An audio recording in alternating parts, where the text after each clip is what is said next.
আর আমরা যারা প্রবাসে আছি তারা দেশের কথা খুব বেশি মনে করি। কিন্তু আমার প্রশ্নটা হলো শেখ হাসিনা এত বেশি করে এই দেশটাকে ভালোবেসেছিল কেন? জি।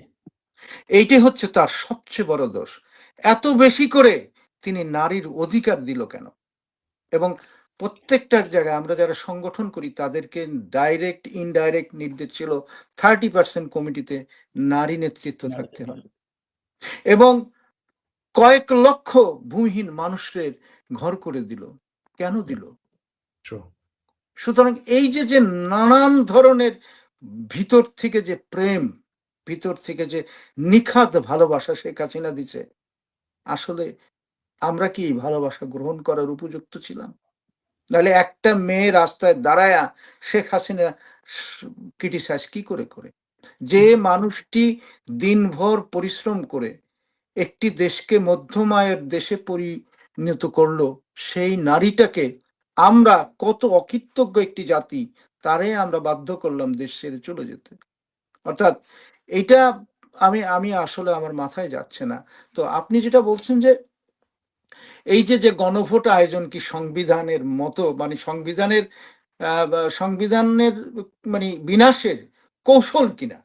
এটা চমৎকার কথা যে তাত্ত্বিকভাবে যদি আমরা দেখি যে গণভোট জনগণের সরাসরি সিদ্ধান্ত গ্রহণের একটি অত্যন্ত গণতান্ত্রিক পদ্ধতি হলো, এর প্রকৃত বৈধতা নির্ভর করে বিরাজমান রাজনৈতিক পরিবেশের উপর। অর্থাৎ এই গণভোটটাই তিনি কি চাচ্ছেন?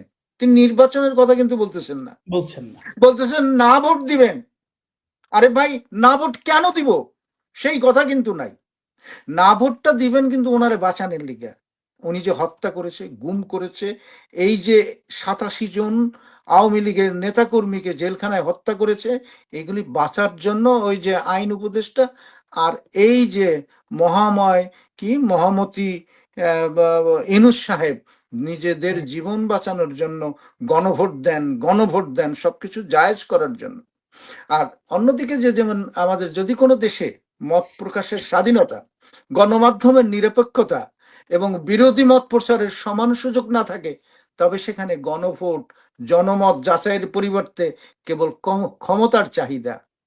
সুতরাং তারা কিন্তু এই ক্ষমতার চাহিদার জন্য এই ফালাফালি, এই ছুটাছুটি, এই টিভিতে, এই বিভিন্ন মজমায় তারা কিন্তু বলতেছে আপনারা না হা ভোট দিবেন, হা ভোট দিবেন।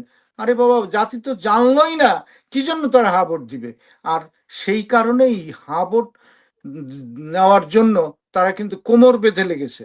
সুতরাং তাদের ক্ষমতাটাকে পাকাপোক্ত করার জন্য আর একদল মানুষকে যারা কয়দিন আগে 5ই আগস্টের পরে প্রচন্ড লুট করেছে, বাড়িঘর পুড়িয়ে দিছে, তাদেরকে আবার মানে নিজেদের লাইনে রেখে তিনি কিন্তু এই যে গণভোটটা অনুষ্ঠানের মানে একটা রিহার্সাল করতেছেন। এটা কিন্তু গণভোট হবে না, ওরা আগেই ভোট দিয়ে নিয়ে যাবে।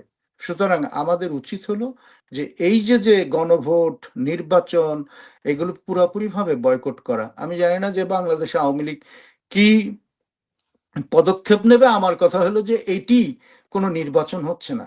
এই নির্বাচনে আওয়ামী লীগ না থাকলে বাংলাদেশে কোনো নির্বাচন হওয়া কথা না, কিন্তু তবুও তারা নির্বাচন করে যাচ্ছে। সুতরাং আমাদের উচিত এই নির্বাচনগুলি বয়কট করা। যে শর্তগুলি অনুপস্থিত থাকে যখন, তখন গণভোট সংবিধানকে রক্ষা করার বদলে অত্যন্ত নমনীয় করে তোলে, যা মূলত শাসকের সার্বভৌমত্ব প্রতিষ্ঠার হাতিয়ার হিসাবে কাজ করে। আর সবচেয়ে বড় ঝুঁকি হলো গণভোটের পর যে কোনো কঠোর বা দমনমূলক নীতিকে জনগণ চেয়েছে বলে বৈধতা দেওয়ার চেষ্টা করা হয়। সংবিধানের মূল আত্মা হলো ক্ষমতার সীমা নির্ধারণ করা, কিন্তু গণভোট যদি সেই সীমা লঙ্ঘনের কাজে ব্যবহৃত হয় তবে তা সরাসরি সংবিধান বিনাশের নামান্তর মাত্র। সুতরাং আমরা মনে করি যে সংবিধানটা ধ্বংস করার জন্য এই গণভোট, এবং কোনো সংবিধানই থাকবে না সেটি করার জন্য কিন্তু আজকে কোমর বেঁধে লেগেছে এই অবৈধ সরকারটি। আইনের দৃষ্টিতে বৈধতা মানে কেবল কাগজ কলমের প্রক্রিয়া নয়, বরং এটি হতে হবে জনগণের মুক্ত ইচ্ছার প্রতিফলন। যদি ভীতি প্রদর্শন, গ্রেপ্তার বা একতরফা প্ররোচনার মাধ্যমে সম্মতি আদায় করা হয় তবে তাকে সাংবিধানিক প্রতারণা হিসাবে গণ্য করা যায়। তাই সমালোচকদের মতো স্বচ্ছতা ও নিরপেক্ষ পরিবেশহীন গণভোট মূলত জনগণের অধিকার নিশ্চিত করে না, বরং সংবিধান পুনর্লিখনের মাধ্যমে ক্ষমতাকে চিরস্থায়ী করার একটি প্রাতিষ্ঠানিক কৌশল হিসাবে কাজ করে। বাংলাদেশে যেটা চলছে সেটা কিন্তু এই সংবিধানটাকে খেয়ে ফেলার জন্য আমাদের এই যে তথাকথিত সরকার, এন্টারিম গভর্নমেন্ট, অবৈধ সরকার, আপনি যেভাবেই ব্যাখ্যা করেন এর কোনো ভিত্তি নাই। এই সরকারটি কিন্তু চেষ্টা চালাচ্ছে যে সংবিধান পুনর্লিখনের মাধ্যমে ক্ষমতাকে চিরস্থায়ী করার জন্য। তারপর অনেকে হয়তো এই জিনিসগুলোই বুঝবেন না, তারা কিন্তু ভোট দিতে যাবে, তখন দেখবেন কিন্তু রেজাল্টটা উল্টো হয়ে গেছে। তারা জি। দেখবে যে ভোট দিয়েছে এইখানে, ভোট পড়েছে সেইখানে।